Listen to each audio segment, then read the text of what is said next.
motivation in motion. Own your moment and get better today. Coach Eddie Griffin. Coach Eddie Griffin, 74 years old. Okay. Had a good life and everything's great. So where'd you start coaching at? My first job was at Ardmore, Oklahoma. Wow. And, coached at Ardmore, Oklahoma for 5 years. And Okay. had some great kids down there. And one morning I'm sitting eating breakfast and the phone rings and it's superintendent at Mid-Dale, and they hired me at Dell City High School. So I got a chance to go to Dell City.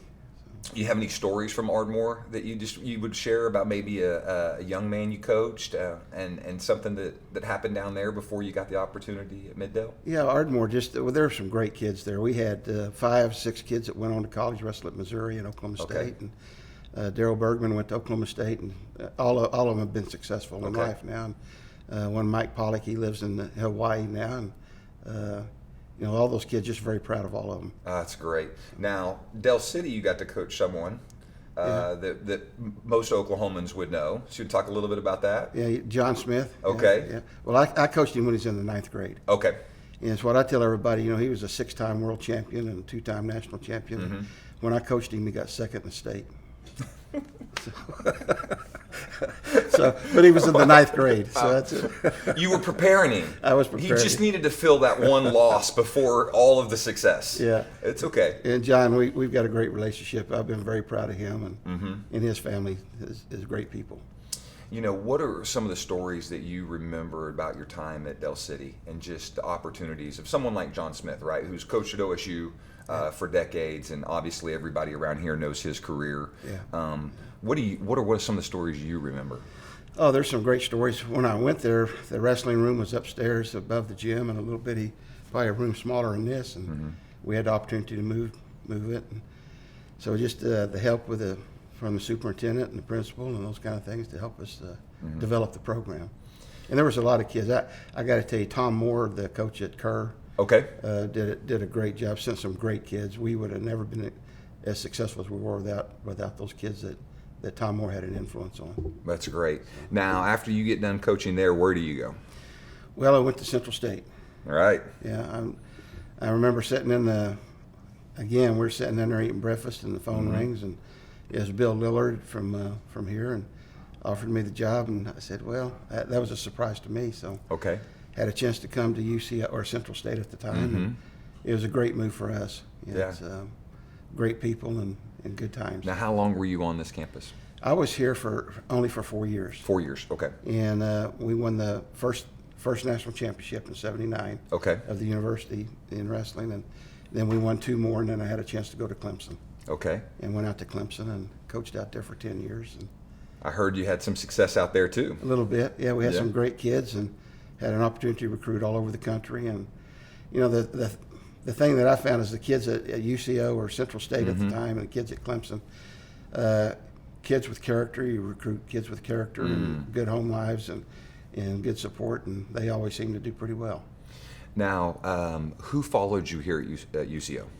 David James. Okay, Yeah, and David, it was here for quite a long time, right? David is an exceptional guy. He was one of my assistant coaches. Actually, he's the one that made us look smart.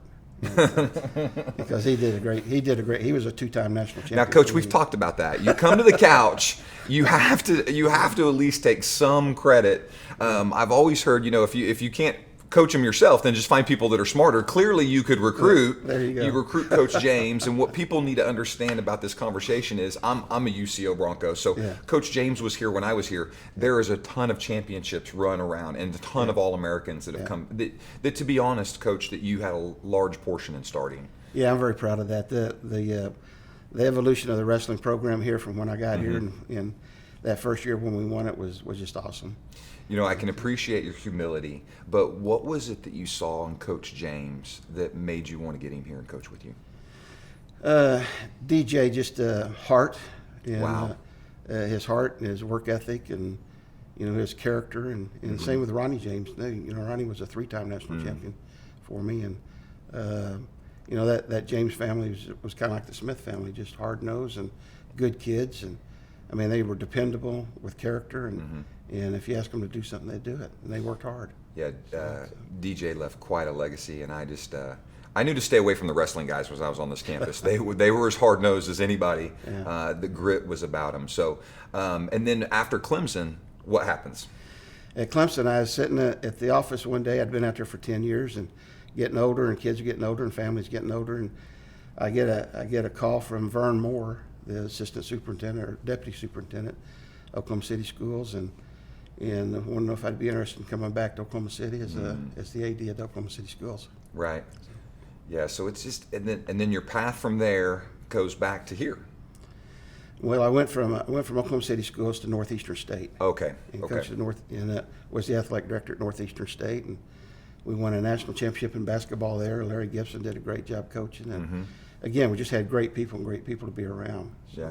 and I think that with me and my whole career, I've been so fortunate to be around great people. Wow. Yeah, it's just Well, since you walked in today, all you've done is talk about other people. Yeah. But part of my goal on this couch is so that, they're typically before those great people that you recruited, right? You saw great people. Was there a coach that influenced you in making your decision to go into this? yeah, without a doubt. I started out in junior high with a wrestling coach named Fred Holloway. Okay. Just a great coach, great disciplinarian. And then I had Virgil Milliron. Okay. And Virgil Milliron, just you love the guy, and he had a lot of impact on my life. And then had the opportunity to wrestle for Myron Roderick. Now, tell me a little bit about where's your story of faith? What's your walk look like? What's this trajectory while you're coaching? Well, I've always been a person for the Lord, and I've always praised the opportunities that I've had, and I know that the opportunities that I've had have been opened up because of the Lord. So, and my great family, and so we've been fortunate to walk in that path. So tell me a little bit about your family. Well, I've got a great wife. We've been married over 53 years, and Wow. A son that lives in Dallas, Texas, and two daughters. Okay. That one. Well, they both live here in Oklahoma. They both live here in Oklahoma. Yeah. So close, roots are all still close. Roots are Grandkids? close. 5 granddaughters. Wow. Yeah. Wow. That's and, good. And the little one is the toughest of all of them. Okay. She going to wrestle? No, probably not. Probably not. Okay. All right. Well, I just think it's so interesting. We've been so blessed in this journey to meet men like you. And I really want to get to, is there just a story about faith of someone you coached or maybe some hardship that you were going through that you look back now and you can just see God in it? Well, there's probably several on that, but one is a kid that I had that was killed in a car wreck, and got to meet with his family, and so that was good. Wow. It was tough. How many years ago was that?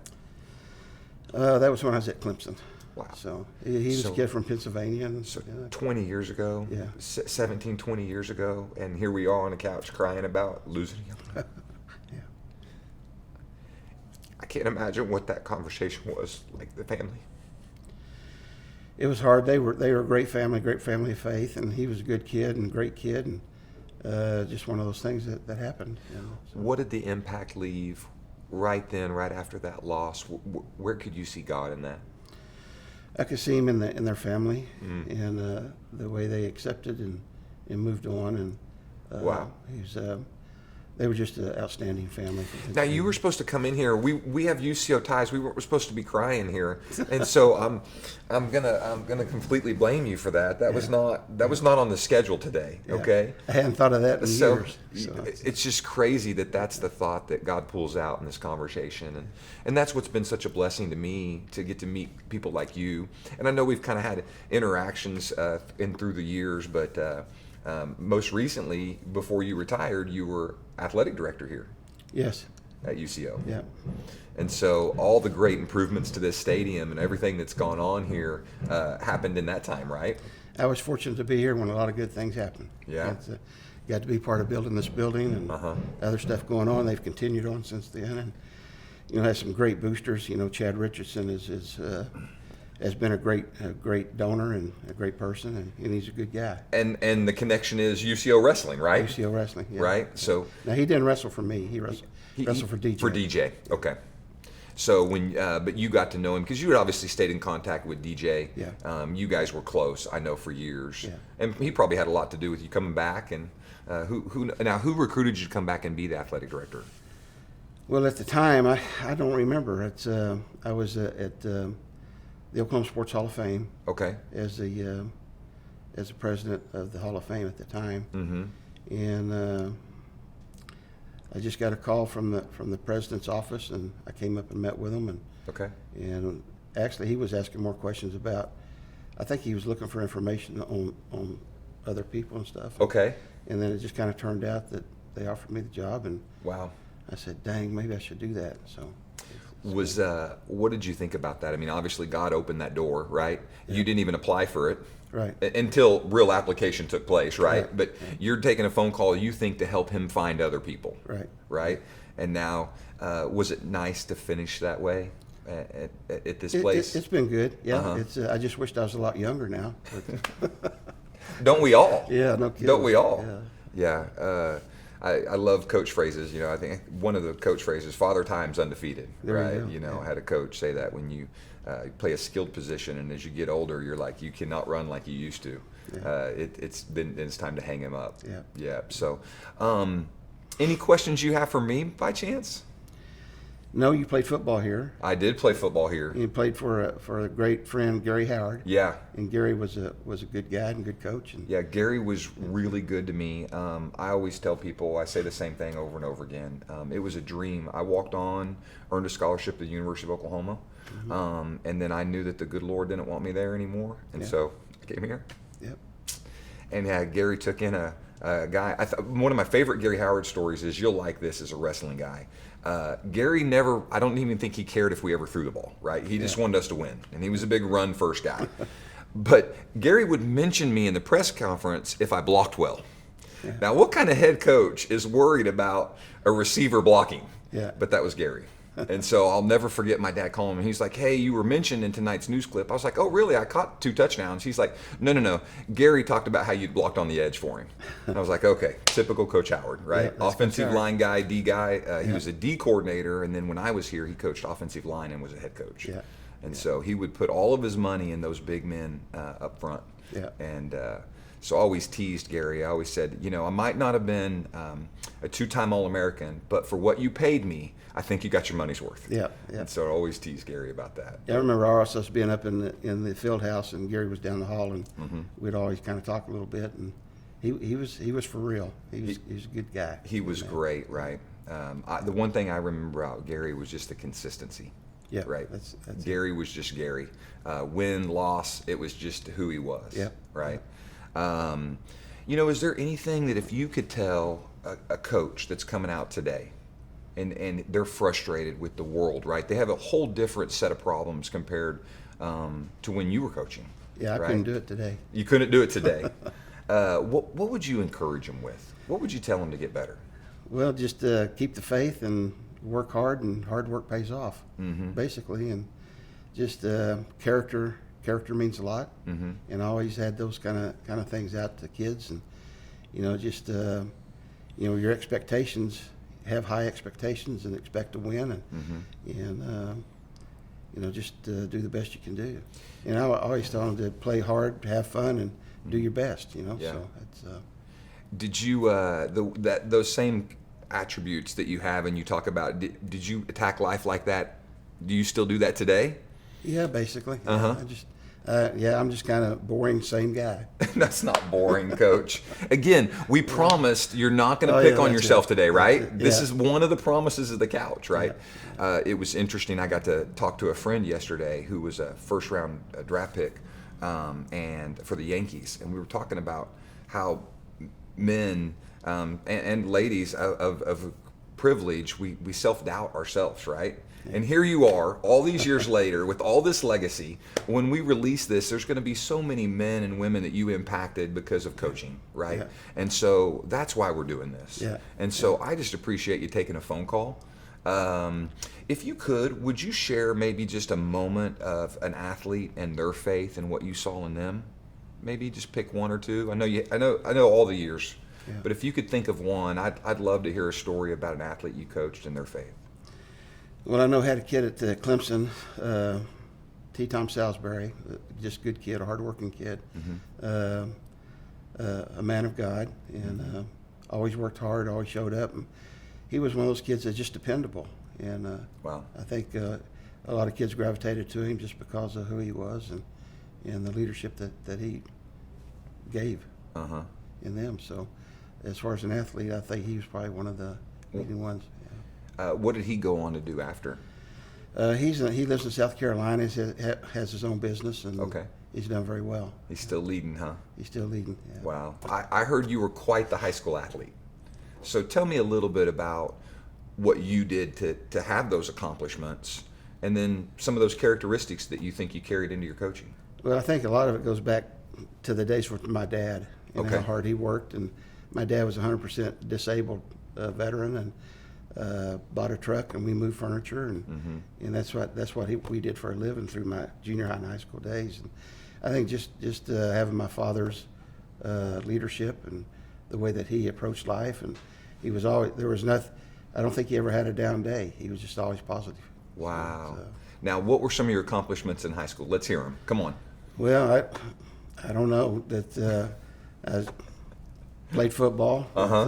Had a pretty good career playing football. What position did you play? I was, believe it or not, I was a split end Okay. All right. and a cornerback. But Okay. 5'7", and I could run, I Okay. guess. But had Dick Evans was my head high school coach at my sophomore year, Okay. and then had Harold Meredith come in after that, and just had played good. Had a chance to play in college. Okay. At a couple of places, but then I had an opportunity to go to Oklahoma State. Okay. So Okay. So, Coach, I want to talk a little bit about that character that you developed in high school, and then kind of some of those, just expand upon it, like, what do you see in great character, and what are you looking for? Not just hard work, but talk about some of those intangibles when you're recruiting a kid. I think one of the things you look at is, I always use the 3 R's. Okay. Do the right thing at the right time for the right reason. And that's what I always kind of push to our kids, and Okay. make sure you're doing the right thing. And if you do that, do the right thing at the right time for the right reason, you don't ever have to look back. I love those coach Yeah, speaks. it's, I love it. So, man, that's part of it, and character is part of that. And, Okay. Make good decisions for yourself, because right now, especially college kids, there's another 40, 50 years that you're going to have to live, and what you do stays with you. Yeah. And so that's just kind of the character things that I talk to them about. I think that's great. Do you have any other good coach lines like that? I need a few coach lines. I've still got a little coaching left in my career, so if you've got any, You probably wouldn't want to put them on video. that's okay. Let's try it. Let's try it. No, I don't. I don't know. You don't know? That's it? Okay. All right. I'm going to steal that one, right? The 3 R's. I'm going to steal that one. That that's one's good. good. Yeah. Okay. And another one, on the wrestling side, if you don't start working harder, man, you both going to have to go to the hospital. Oh, okay. And that's for me to get my shoe back out of your rear. Okay. All right. See, this is why I don't mess with wrestlers. See, here you are all these years later, and I'm worried you'd still scrap with me. I'm a little concerned. So here's what I'm going to tell you, Eddie. It's a blessing. Your humility is awesome, but you have impacted so many lives. And I want you to know that when we get the opportunity to air this, I'm just so proud to share this couch with you. And I just think we have a chance to keep men and women coaching by telling some of these stories. So if you think of some more, I want you to look me up, and we'll put you back on the couch, okay? Right. Well, I appreciate you having me and talking a little bit. It's kind of fun to remember some of the old days. No, it's great. No, and I think we pulled out some real value. So many blessings, and I just appreciate it. Thanks, Coach. Thank you. Appreciate you.